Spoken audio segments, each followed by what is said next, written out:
Código gris. Nunca creí en historias de hospitales embrujados. Después de tantos años como paramédico, uno aprende a desconectarse de casi todo para poder seguir funcionando. Sangre, gritos, muerte, se vuelven parte del turno.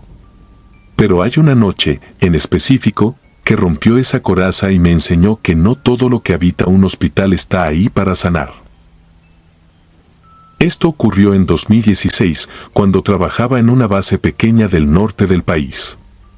Mi compañero esa noche no era Luis, sino Héctor, un paramédico serio, de esos que hablan poco y observan mucho. El llamado llegó a la 1:47 de la madrugada, traslado urgente desde una comunidad agrícola hacia un hospital regional casi abandonado, uno de esos que siguen operando más por costumbre que por recursos. El paciente era un jornalero de aproximadamente 50 años. Lo encontramos inconsciente, con un golpe severo en el cráneo tras caer de un tractor. Su pulso era débil, irregular. Durante el trayecto apenas reaccionó. La carretera estaba completamente vacía, sin señal, sin luces, como si el mundo se hubiera apagado más allá de los faros de la ambulancia. El hospital apareció al final del camino como una mole gris, con ventanas oscuras y una iluminación deficiente que parpadeaba sin ritmo. Desde que bajé sentí ese cambio en el ambiente que no se puede explicar con palabras, pero que el cuerpo reconoce de inmediato. El aire era denso, frío, cargado. No olía a desinfectante, olía a encierro. Entregamos al paciente y nos pidieron esperar. La sala asignada era un cubículo estrecho, con paredes amarillentas y una sola ventana que daba a un patio interior completamente a oscuras. Héctor se concentró en los reportes, yo intenté estirar las piernas. Fue entonces cuando sentí que no estaba solo. No fue un ruido. No fue una sombra clara. Fue la certeza de una presencia. Al asomarme al pasillo, vi algo deslizarse por la pared, como una mancha negra que no seguía la lógica de la luz. No caminaba, no flotaba. Simplemente se desplazaba, lenta, consciente. Me quedé inmóvil, con el corazón golpeándome el pecho. Parpadeé varias veces esperando que desapareciera. No lo hizo. Volví al cubículo sin decir nada. Héctor levantó la vista un segundo, como si también hubiera sentido algo, pero no preguntó. El silencio se volvió pesado. Las lámparas fluorescentes zumbaban, creando sombras que parecían alargarse más de lo normal. Cada esquina del hospital se sentía ocupada. La vi de nuevo minutos después, esta vez reflejada en el vidrio de una puerta. No tenía forma humana, pero tampoco era amorfa. Era como un vacío recortado contra la realidad, una ausencia de luz que parecía observar. Sentí una presión en el pecho, una ansiedad profunda, como si algo estuviera acercándose demasiado. Decidí caminar. No sé por qué. Tal vez fue instinto, tal vez estupidez. Cada paso hacía que la temperatura bajara. Llegué frente a una sala de hospitalización vacía. Las camas estaban limpias, pero el ambiente era irrespirable. En la esquina, donde la luz no alcanzaba, la sombra estaba ahí, completamente quieta. No sentí miedo. Sentí reconocimiento. Como si esa cosa supiera exactamente quién era yo, cuánto tiempo llevaba viendo morir personas, cuántas veces había llegado tarde. La presión se volvió insoportable y retrocedí. Cuando regresé, Héctor ya estaba de pie. Dijo una sola frase, con la voz tensa. Aquí no hay nadie trabajando. En recepción, la enfermera nos miró confundida. Aseguró que no había médicos de guardia esa noche. Dijo que el paciente ya no estaba registrado. Cuando pregunté en qué área lo habían llevado, me miró como si no entendiera de qué hablaba. Esperamos el alta sin hablar. La sombra siguió apareciendo, siempre en los límites de la vista, siempre más cerca. Cuando por fin nos autorizaron irnos, salimos casi corriendo. Al subir a la ambulancia, escuché un golpe seco. Miré al hospital. En una ventana del segundo piso, la sombra estaba completa, ocupando todo el marco, inmóvil. No se escondía. Nunca volvió a aparecer, directamente. Semanas después, supe que ese hospital había sido construido sobre un antiguo pabellón psiquiátrico cerrado tras varios suicidios del personal. Desde esa noche, cada vez que entro a un hospital pequeño, siento esa misma presión, esa certeza de ser observado. Y aprendí algo que ningún manual enseña: no todos los códigos son médicos. Algunos se activan cuando algo te reconoce y decide seguirte.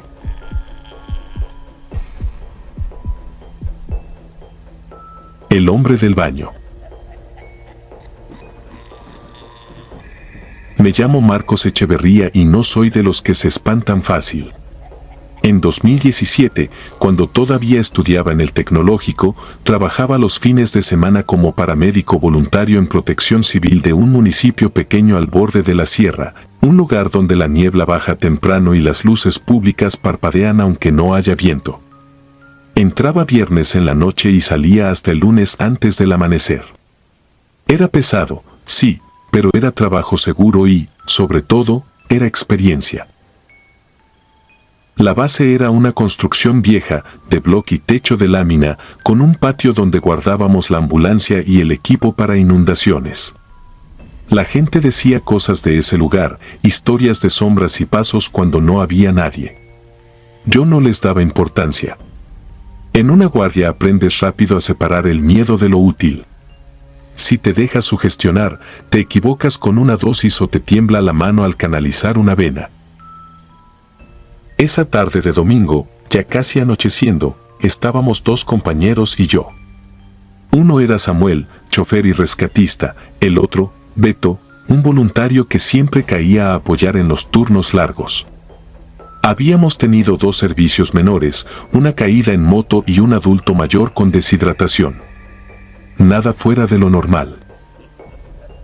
Salimos un momento al frente de la base.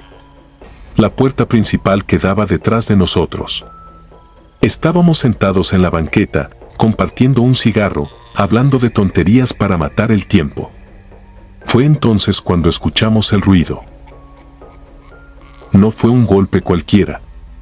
Sonó exactamente como cuando se cae una bota de hule, de esas duras para agua, desde cierta altura, un toc, hueco, pesado, con eco corto. Lo escuchamos los dos al mismo tiempo y los dos volteamos por reflejo. La puerta estaba cerrada. El patio, quieto. No se veía movimiento. Samuel soltó una risa breve, de esas que salen más por costumbre que por humor, y dijo que seguro era Beto jugando. Yo pensé lo mismo. Era típico, llegaba, abría sin hacer ruido, dejaba caer algo para asustar y luego se burlaba. Pero en ese instante vimos a Beto a lo lejos, saliendo de la tiendita de la esquina con una bolsa en la mano. Venía apurado, y cuando nos vio levantó la palma como pidiendo que miráramos hacia atrás. Su cara no tenía nada de broma. Traía los ojos abiertos, fijos en la base. Nos giramos otra vez. Nada. Volví a verlo a él y noté que estaba pálido, como si le hubiera bajado la presión. ¿Quién está adentro?, preguntó, ya junto a nosotros, sin aliento. Vi a un señor, se metió al pasillo, como buscando el baño. ¿Le prestaron la entrada? Samuel y yo nos quedamos viéndonos, confundidos. No habíamos abierto la puerta. No había nadie más. Y la base, por protocolo, se mantenía cerrada. Las llaves las traía Samuel en el cinturón. Entramos. El aire adentro estaba raro, más frío de lo que debería. El pasillo olía a cloro viejo y a humedad. La luz del foco del techo hacía ese zumbido eléctrico típico de instalaciones cansadas. Pasamos por el área de camillas, el cuarto de curaciones, la oficina con el radio. Todo en orden. Ningún ruido. El baño estaba al fondo. La puerta estaba entornada. Empujé con cuidado, pensando en lo más lógico, algún indigente, alguien buscando dónde hacer sus necesidades. Con eso se lidiaba seguido. La puerta se abrió sola, despacio, como si estuviera mal nivelada. Adentro no había nadie. Solo el lavabo manchado, el espejo rajado en una esquina y el inodoro con la tapa levantada. Entonces lo vi. En el espejo, detrás de mi hombro, apareció por un segundo una figura, no completa, como un reflejo mal formado, un hombre alto, con una camisa clara, parado en el pasillo. No hizo un movimiento brusco, no saltó, no gritó. Solo estaba ahí, inmóvil, como esperando su turno para entrar. Alcancé a sentir un olor fuerte, seco, como a tierra húmeda y metal, parecido al olor que se queda en las manos después de mover una camilla oxidada bajo la lluvia. Me giré de golpe. El pasillo estaba vacío. Samuel me vio la cara y preguntó qué pasaba. No le contesté. Salí del baño y caminé hasta la oficina para revisar el radio, como si hacer algo normal pudiera acomodar la realidad. Beto no dejaba de voltear hacia el pasillo, inquieto, tragando saliva. Samuel, que era más práctico, revisó cerraduras y ventanas. Todo estaba cerrado. Nadie podía haber entrado sin forzar nada. Y aún así, los tres sabíamos lo mismo, alguien había estado adentro. No era sentir, no era creer. Beto lo vio entrar, nosotros escuchamos el golpe y yo vi ese reflejo que no debería existir. Traté de convencerme de que fue estrés. Que el espejo distorsionó. Que la luz me jugó una mala pasada. A los paramédicos nos pasa, el cerebro completa patrones cuando estás cansado. Solo que esa explicación no resistía un detalle. En el piso del pasillo, frente al baño, había marcas de agua, pequeñas gotas alineadas, como si alguien hubiera caminado con las botas mojadas. Y no eran huellas recientes de nosotros. Eran de una suela vieja, gastada, más grande que la de cualquiera de nosotros. Samuel maldijo en voz baja y se agachó. Tocó una de las gotas con el dedo. No era agua. Era viscosa, con un tinte oscuro y olía a hierro. Sangre diluida. Esa noche, cerca de las 11, recibimos el llamado. Un hombre encontrado sin vida en un terreno a las afueras, junto a un arroyo. Llegamos y el forense confirmó lo obvio, llevaba horas muerto. Lo habían arrastrado. Tenía lodo seco en la ropa. Cuando lo levantaron para subirlo, la luz de la lámpara le pegó directo al rostro. Ahí fue cuando sentí que se me helaba el estómago, como si me hubieran vaciado por dentro. Era el mismo hombre que yo había visto, apenas un instante, en el espejo del baño. La misma camisa clara. La misma altura. Y en los pies, aún puestos, traía unas botas de hule. De regreso a la base, nadie habló. Cada quien estaba atorado en su propia lógica intentando no romperse. Al llegar, Samuel sacó las llaves para abrir. Antes de hacerlo, se quedó mirando la puerta unos segundos. En el suelo, justo donde habíamos estado sentados fumando horas antes, había una bota de hule tirada de lado, como si alguien la hubiera dejado caer desde arriba. Solo que esa bota era del muerto. Y la base, lo juro por mi trabajo y por mi madre, no se abrió en toda la tarde. Suscribirte y darle like ayuda mucho a este canal. Si ya has escuchado mi contenido antes, te ha gustado y estás disfrutando lo que escuchas en este sector, te agradeceré que presiones el botón de suscribirse. Sin más interrupciones, continuamos. Código negro. Nunca volví a escuchar el sonido de una radio de ambulancia sin que se me erizara la piel. Antes de aquella guardia, el ruido metálico y distorsionado era solo parte del oficio, una señal de trabajo.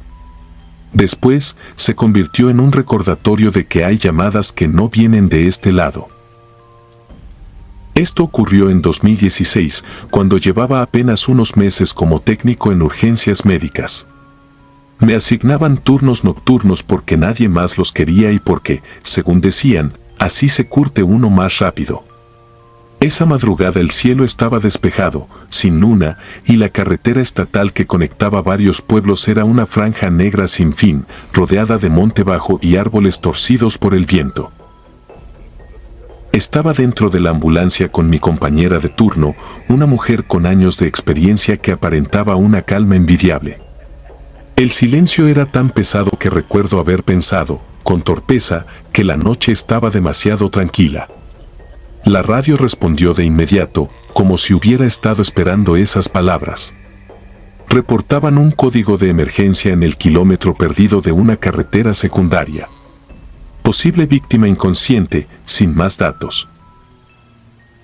Salimos con torreta y sirena, cortando la oscuridad.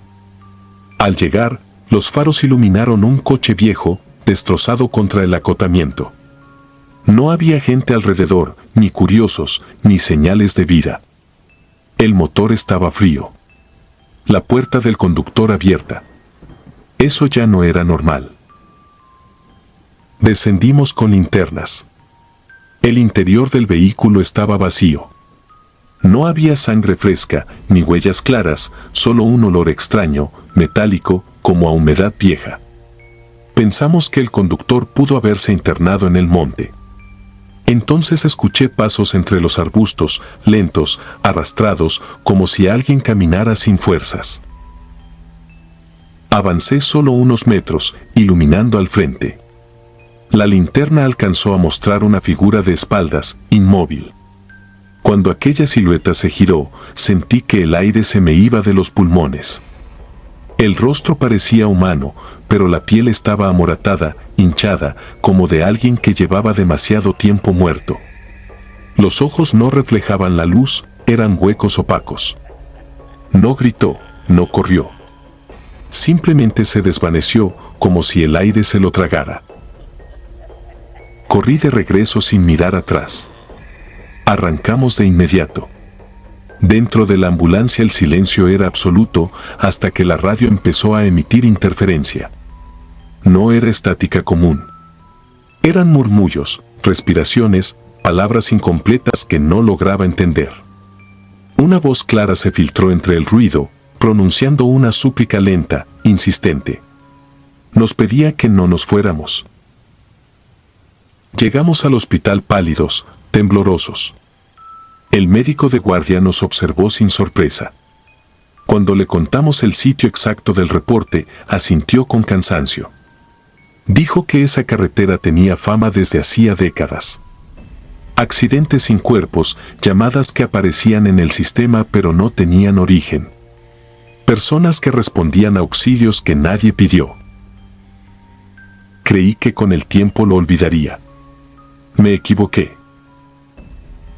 Meses después, durante mis horas de práctica obligatorias, otra guardia nocturna me devolvió la certeza de que aquello no había sido un error de nervios. Llovía intensamente cuando reportaron a un herido tirado en la carretera, víctima de un rayo. Conduje con cuidado, concentrado en no perder el control. Fue entonces cuando todos vimos a una mujer caminando por el acotamiento. Vestía como personal de salud, uniforme antiguo, empapado. Se cruzó frente a nosotros. Frené con fuerza. El impacto fue seco, inconfundible. Estaba seguro de haber atropellado a una persona. Bajamos desesperados, buscando el cuerpo. No había nada. Ni rastro humano. Solo unos metros más adelante, un perro negro agonizaba sobre el asfalto mojado. Mientras lo atendíamos, noté algo que no he podido borrar de mi memoria. En el reflejo del cofre abollado, por un segundo, vi la silueta de aquella mujer observándonos desde la orilla del camino. Sonreía. Luego ya no estaba. Hoy sigo trabajando como paramédico, pero jamás vuelvo a decir que una guardia está tranquila. He aprendido que algunas llamadas no buscan ser atendidas. Solo quieren asegurarse de que alguien más recuerde que siguen ahí, esperando en la carretera, listos para volver a marcar por radio.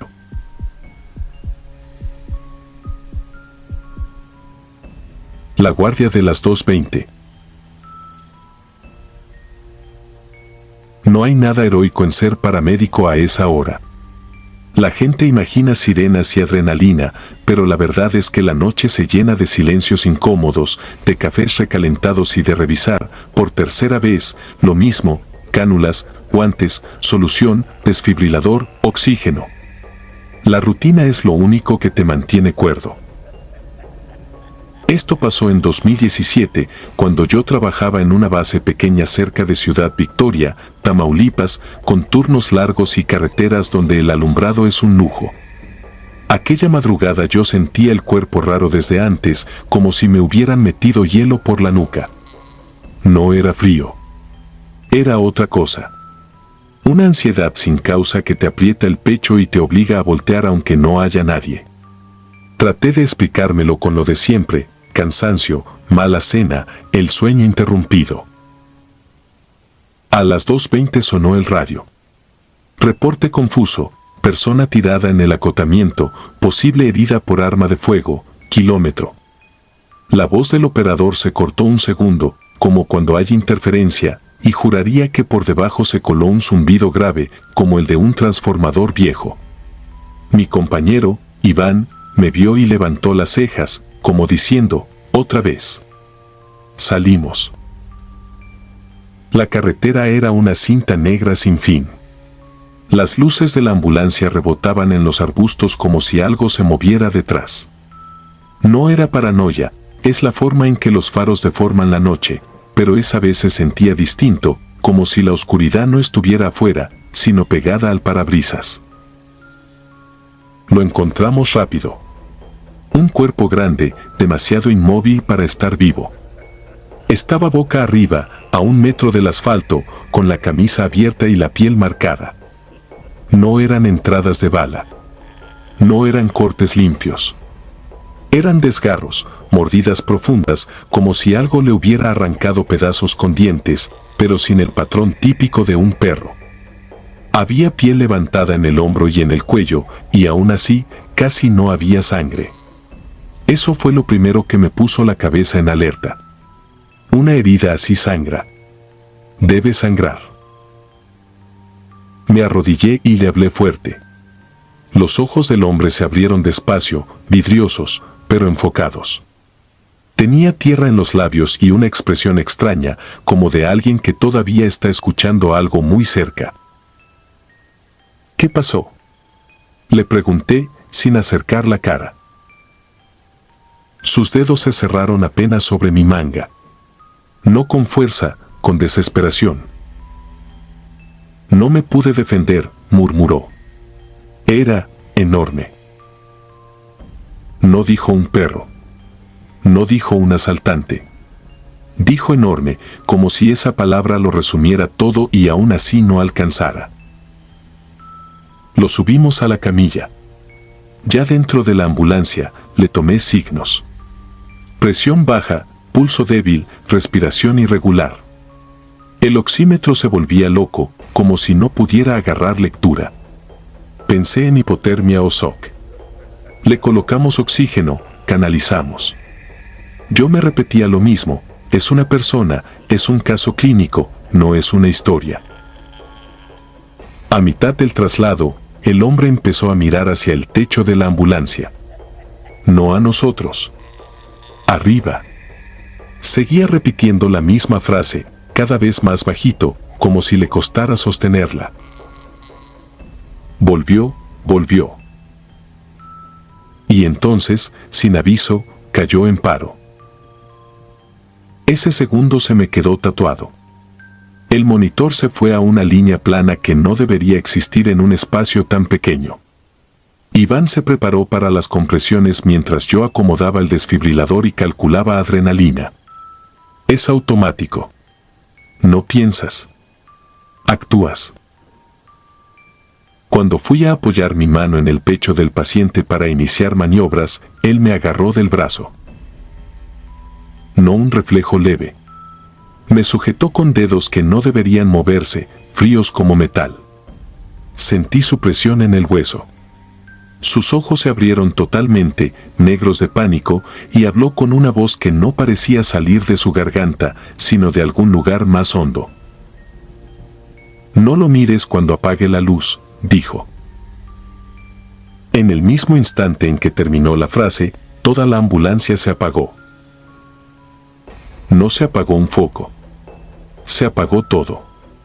Tablero, luces interiores, monitor, sirena, radio. Como si alguien hubiera arrancado el corazón eléctrico del vehículo. El conductor frenó de golpe y el mundo afuera quedó en silencio absoluto, sin el rumor de llantas, sin motor. Solo el golpe de nuestra respiración y el olor a plástico y sangre seca. Yo prendí mi lámpara de mano. Hizo un intento de encender y murió. El teléfono no dio señal. El radio era un cadáver. La oscuridad dentro no era normal. Era espesa, como si la pudieras empujar con la palma. Y entonces lo escuchamos, un sonido lento, húmedo, como uñas arrastrándose por metal, empezando por la puerta trasera. Nadie dijo nada.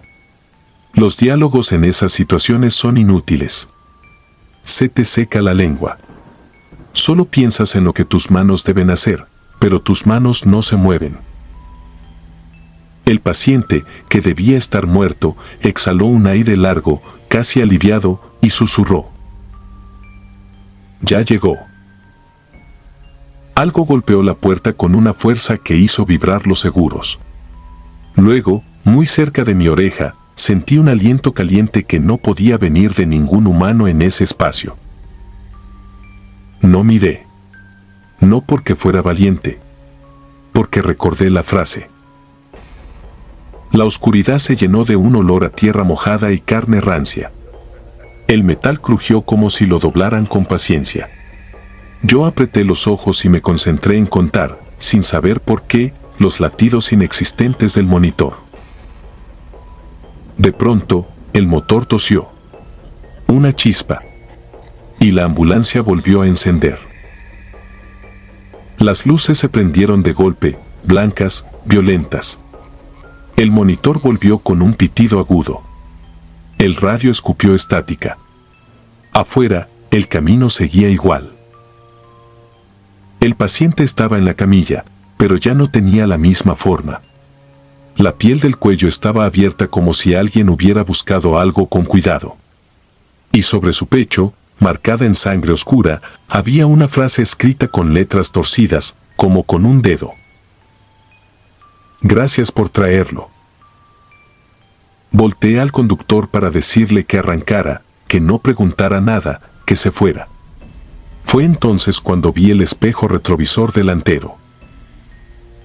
En el reflejo, detrás de nosotros, sobre la carretera, se alcanzaba a distinguir por un segundo una silueta alta, demasiado alta, inmóvil, como si nos estuviera mirando irnos. No tenía ojos, o tal vez los tenía donde no debían. Esa noche el reporte quedó registrado como paro en traslado, causas desconocidas. Nadie mencionó la frase. Nadie mencionó el apagón total. Yo tampoco lo hice. Aprendí algo en este trabajo, hay historias que, si las cuentas, regresan. Desde entonces, cuando el radio marca 220, reviso 2 veces los seguros de la ambulancia. Y cuando un paciente en paro abre los ojos, yo no le pregunto qué vio. Solo espero que no me pida que apague la luz.